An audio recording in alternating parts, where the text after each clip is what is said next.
Hi folks, my name's Nick Angus. I'm from Alt Visual Effects. I'm the head of 3D, and I'll just take you through a little bit of what we do.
So we were founded in, thank you,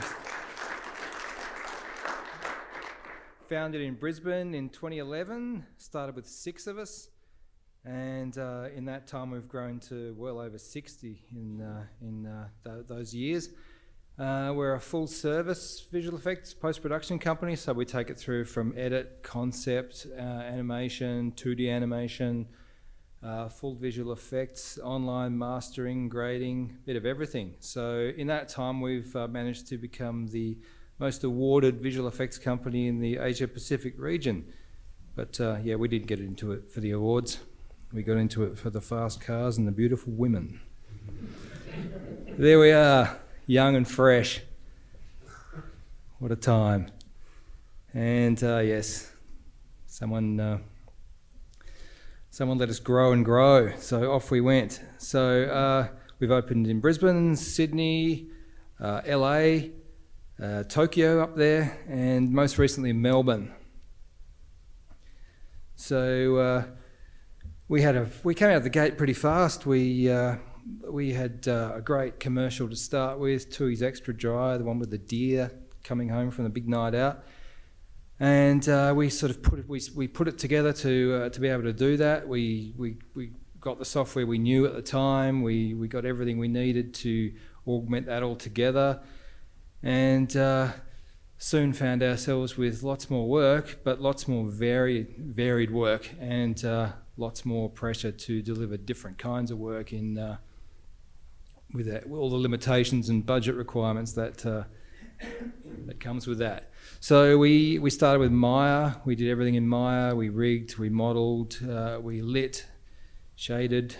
We used shave and haircut for grooming. We used real flow for fluids. We used Naiad for big fluids. We used Massive for crowds. We rendered in V-Ray. We used 3Delight, the RenderMan style renderer, for fur and rendering the massive crowds. So we kind of had to split between renderers and all the other little plugins that I've thankfully forgotten about.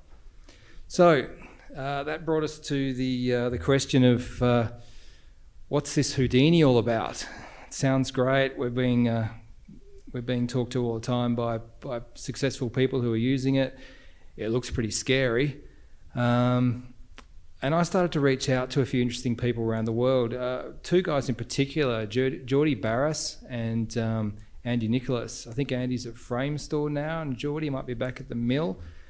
Geordie wrote a really great transitional guide to people coming from other applications, probably more specifically Softimage, XSI, and Maya, which was a really great help. And I had a few communications with him, just quick emails about approaches, and Andy as well. Andy had a great little blog going. And I reached out to him and sort of asked his opinion on it, and he came up with a line which kind of resonated for me, which is don't think of Houdini as another 3D app. It's not just another one of the things you're used to. It's an operating system for 3D. It's much deeper, and that didn't mean a lot to me at the time, but now it does. Now I understand what he meant by that. So. It became a new environment for us. It let us get procedural at the time, not understanding what procedural even meant. Now makes a lot of sense. It means you can keep complex setups and just change components and inputs to kind of keep this stuff all on track. All the ideas you've built up and all the effort you've put in just is able to sit around. I had a great renderer that could use all the data that we were able to generate along the way through modelling and simulation, and use that in the renderer. Great palette of tools for modelling with volumes, which I never understood at the time, and then gradually became apparent what modelling in volumes could entail. Rigid body dynamics, flip solver, a great pyro solver, particle systems that could interact with everything. The best fur tools I've ever used, and that just keep growing. They're changing every year dramatically. Actually, for us, I think that's been a real sell for us. Is that we do a lot of characters, and we do a lot of furred characters, and as I'll get into, some feathered characters, and you can really jump into this, and it feels like they've really listened to a lot of people with all the time-old problems with fur. And all this without leaving that framework, that sort of that 3D operating system that I spoke about. So if you look at a quick sort of graph of our process, would be modelling. Nobody really cares about modelling as far as what software is used these days. It's kind of whatever suits the artist. Texturing the same. We're rigging and animating still in Maya for now. But everything after that, fur, feathers, surfacing, look development, lighting, effects, rendering, all stays in the Houdini world. And the beauty of the Alembic world for us, and obviously USD is coming up fast, and that'll be the sort of migration for us next, is that really you only need a textured model to start doing all these things. You don't have to. We can start an asset. We can start look developing. We can start lighting and rendering shots, even though we may not have animation yet. But that arrives on the scene in due course. But we can be very prepared before we even have a rigged character, which is great. Our pipeline is fairly simple, mostly written in Python, written internally. It's really tools for saving, storing, making sure that the kind of the guidelines are there for people if they show up and have no experience in our pipeline, that they're saving in the right place, they're opening from the right place, it's obvious to them, all the caches are going in the right folder, the render farm knows what you're sending to it. So kind of things, when I say it's an artist-driven pipeline, it's driven by the needs. It's not designed kind of outside that sphere. It really is, do we need it? How much do we need it? Is it going to be helpful? Is it simple? Okay, let's introduce it.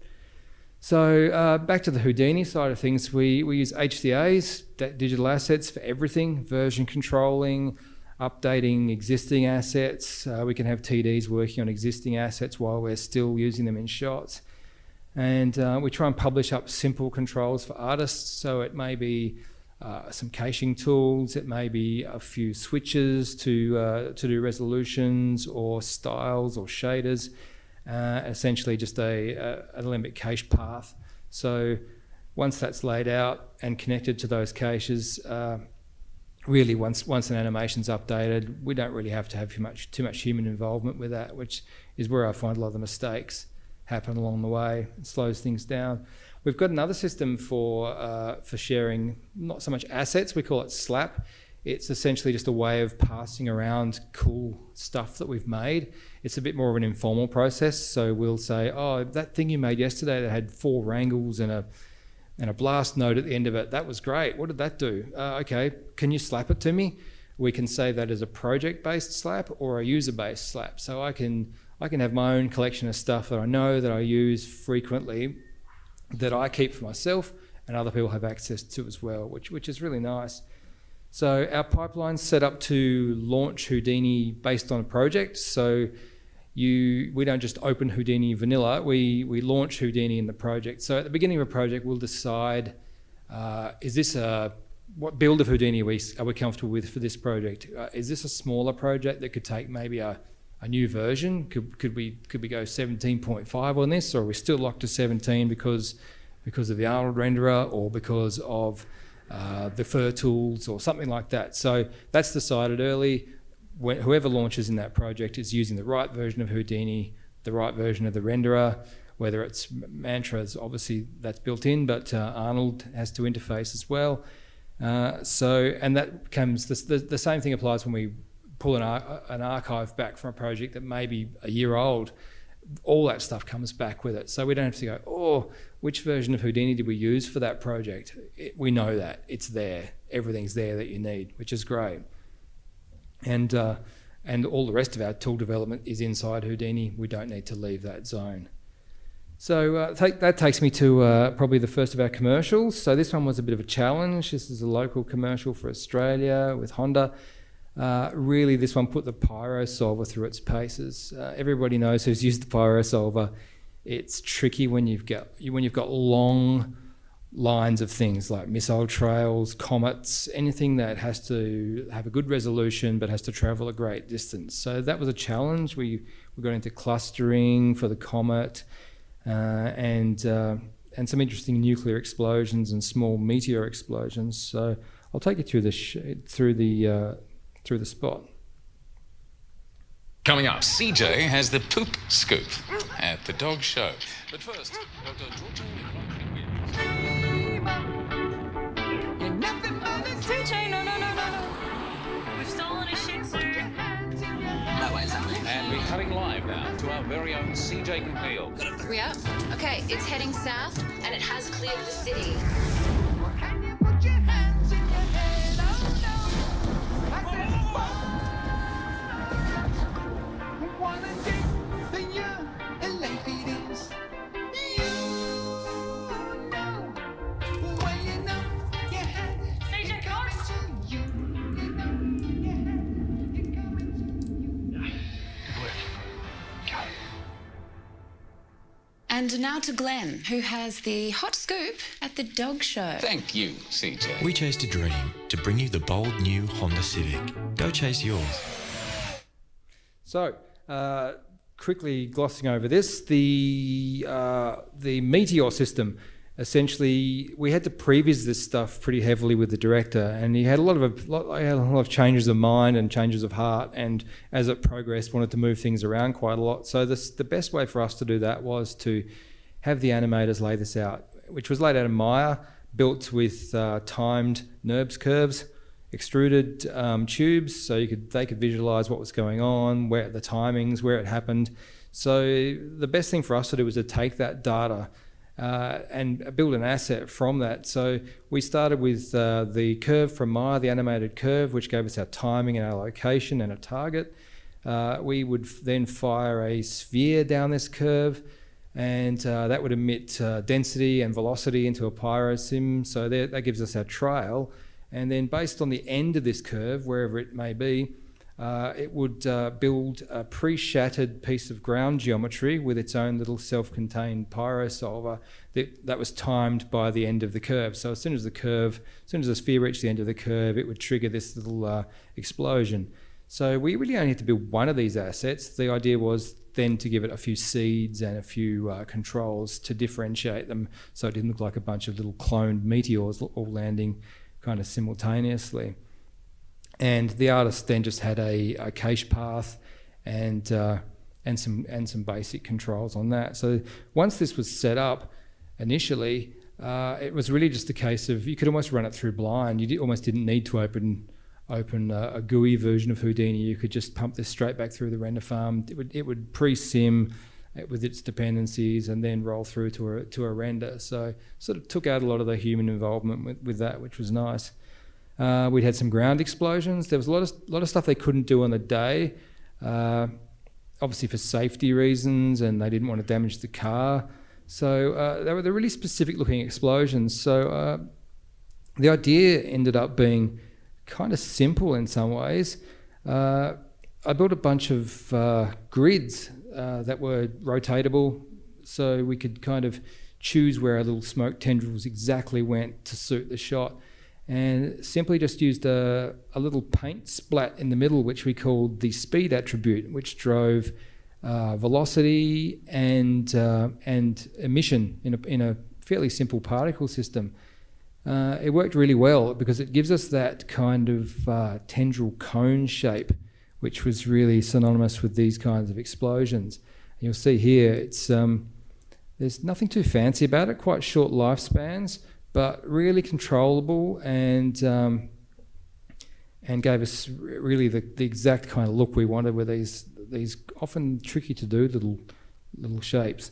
So then that was fed into a pyro system as, once again, density and velocity.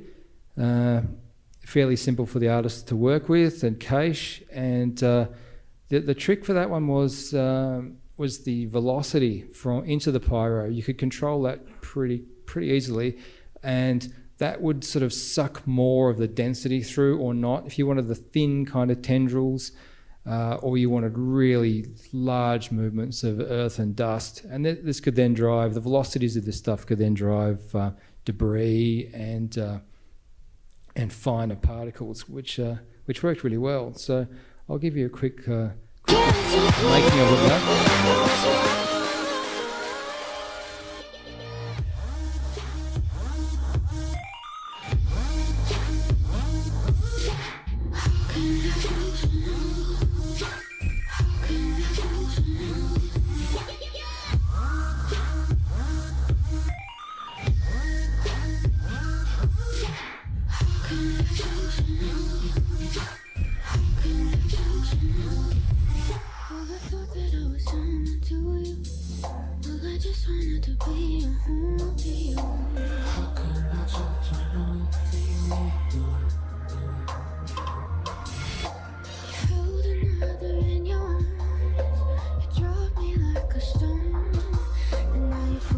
Should mention all the felled trees were Houdini instances as well, with some little pyro sims.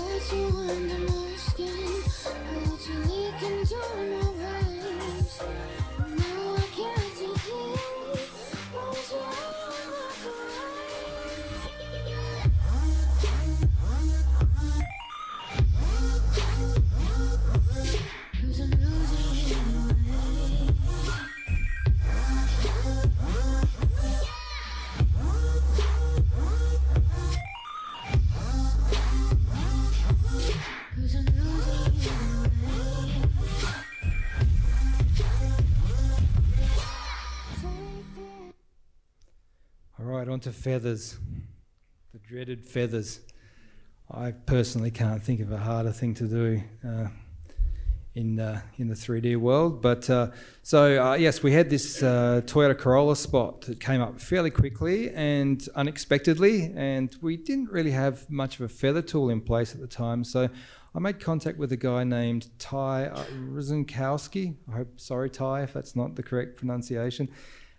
He was a side effects intern who'd done a fair bit of work on feathers, and he'd built a nice little feather tool essentially for building a single feather. And I knew that he'd sort of worked towards building something that was more put the feathers onto the creatures. And I made contact with him, and he said, "Look, I feel like I'm a couple of weeks away from finishing it, so maybe we could partner on this, and we could kind of share some knowledge, and we could keep him moving, help him a little bit financially, and that would help us no end." So we partnered, and our senior TD Chris Gardner helped out a bit too, and and off we went and hit the ground running fairly quickly. So I'll give you a quick look at that spot.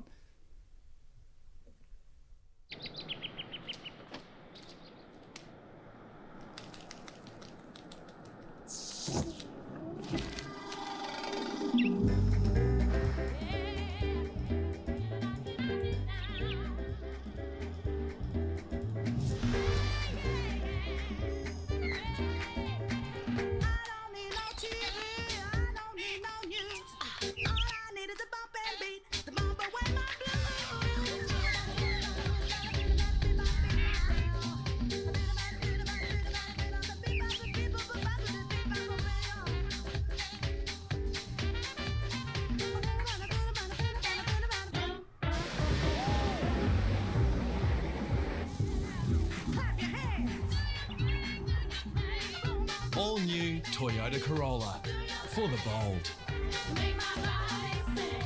Oh, what a feeling, Toyota. And I'll bump straight into the making of for that one to keep things moving.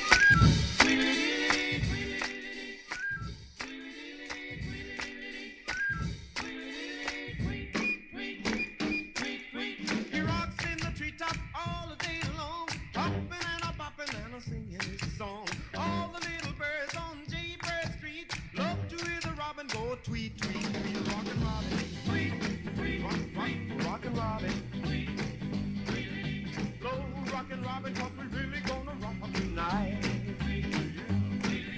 Every little swallow, every chickadee, every little bird in the tall oak tree. The wise or loud, the big black crow, flap of their wings, sing and go, bird, go. Rockin' Robin, tweet, tweet, rockin' Robin, tweet, tweet. Go rockin' Robin, 'cause we really gonna rock tonight.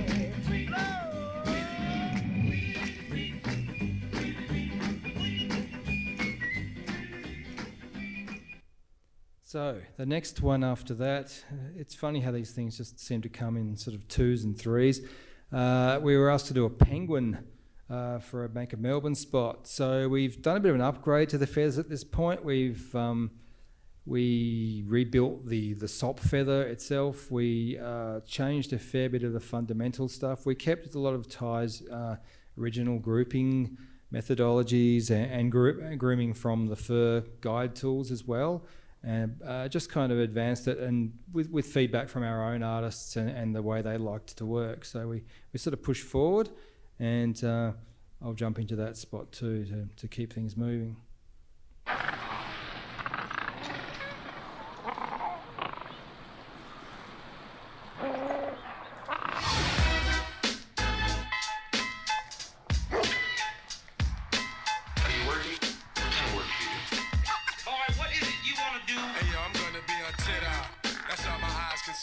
Victory is mine, yeah, surprisingly.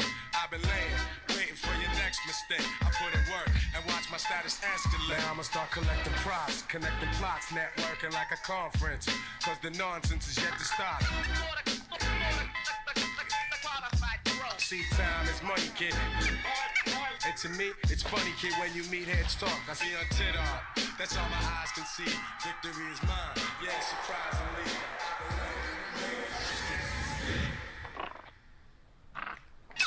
If you have the will, we have the way. Bank of... All right, and into the before and afters.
All right, so the technical aspects of feathers. I guess the recipe for a good feather tool. Make feathers with sop tools, adjust shape, colours, frizz, output, and that's curves. Basically, the modern way of doing feathers now, no more cards, curves. They look better. The renderers are advanced enough now to process them. And then we groom using the existing fur tools. There's no point to reinvent that wheel. The guide stuff works really well. Create some attributes on the skin for things like scale, density, groupings, what feather types are splattered onto what part of the body, all done with paint sops generally. And then groom, using an auto groom. We've tried using mesh distance from the beak, building gradients from that seem to work fairly well. That's a sort of base groom, and then you use the grooming tools above that to sort of refine that. That's worked pretty well for us. I've broken it down to sort of three options for feathers. There's rigid instanced feathers, which is pretty much just using the groom curves to make the skin normal to make an up vector, instance the feathers across the mesh. They're just rigid feathers at this stage, so it's just an instancing system with an angle set by the groom. Very fast to evaluate. Instancing, so it's got all the advantages of instancing. Disadvantages are they're rigid feathers. They don't curve, they just stick out. You can flatten them down. Interpenetration also becomes an issue as well. Many creatures this isn't an issue for. Bendy feathers, make polygon strips from the groom curves, deform the feathers to poly strips. That's sort of the current way of thinking for us. It's pretty fast to evaluate, and you can do the kind of front leading edges of wings and those nasty areas that tend to give you a nightmare. Disadvantages, same deal. You've got billions of curves in your scene, and interpenetration really still isn't solved. Simulated feathers. So that's where we're kind of looking at the moment. The vellum tools are showing a lot of hope. So it's cloth simming on those strips, detangling, deforming feathers to the poly strips again. Advantages, yes, it is prettier. It's a lot less interpenetration problems. Disadvantages, we all know that, higher RAM requirements, extra step for the simulation, and the best sims are no sims. And feathers just aren't generally as bendy as they are on all the demo videos we see of dynamic feathers. Rendering, lots of curves look nice. They look fluffy and soft and like feathers. Our render choice at the moment, Arnold, likes to render them, but it's also getting big render archives, and a render time procedure would be a thing of beauty for us right now. And that's what we're working on. So I'll just take you very quickly through a couple of processes. This is probably a great discovery for drawing curves, advecting grooms with curves, just simply drawing curves on the body, mirroring them for symmetry, doing a resample, driving that through the velocity to volume to velocity into the advect curves, and very quickly you'll see that we get a fairly nice flow over the body for very little time and input. And probably the only thing that's missing there is the wing didn't really catch that one, so let's draw a quick curve across the wing and cook that through again, and boom, you get a fairly nice sort of place to start looking at that. And here's a quick test of our sort of early days, I guess, vellum. That's a pretty nasty test, a lot of quick movement. You're getting probably more secondary animation than we'd like, but interpenetration's pretty good. That's a road to go down for sure. Quickly give you a look at the feather card tool.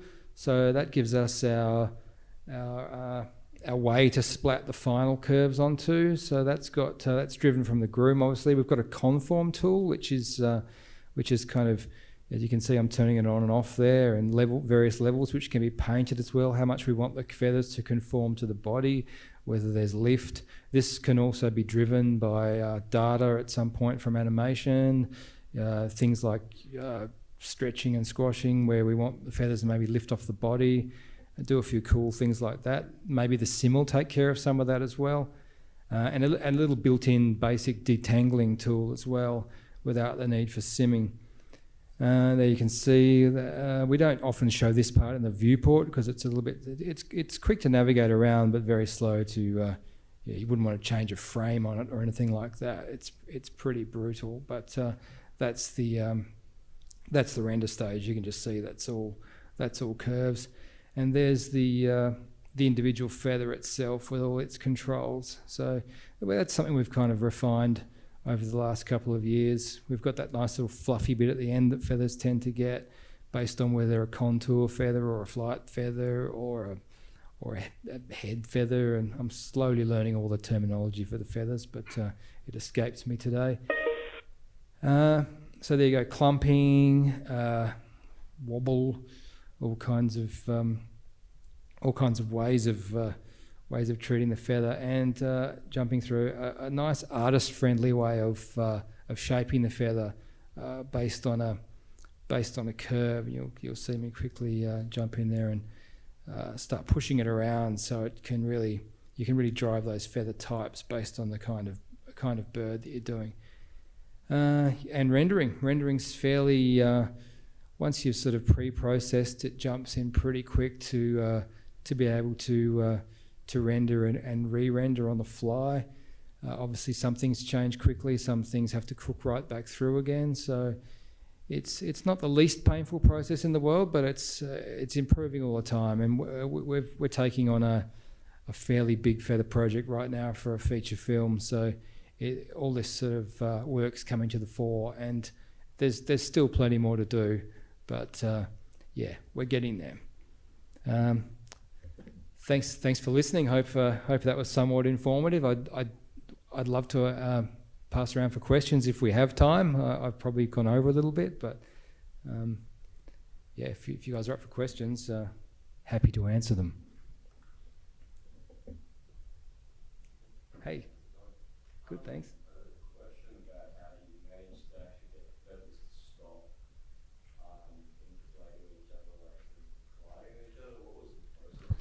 There's a detangle tool in 17.5, I believe. I don't think it was there before 17.5. That's what we're currently using. It's pretty good. It's not perfect. I think the little vellum demo where you're growing feathers from tiny and growing them out, I mean, that's how birds work. So growing them from nothing and then forcing them to collide along their journey to full growth, I think that's the ultimate way of doing it. Time will tell whether we're ultimately successful with that, but that's the idea. Cool, thank you. No problem. We all good? Awesome. Well, thanks very much.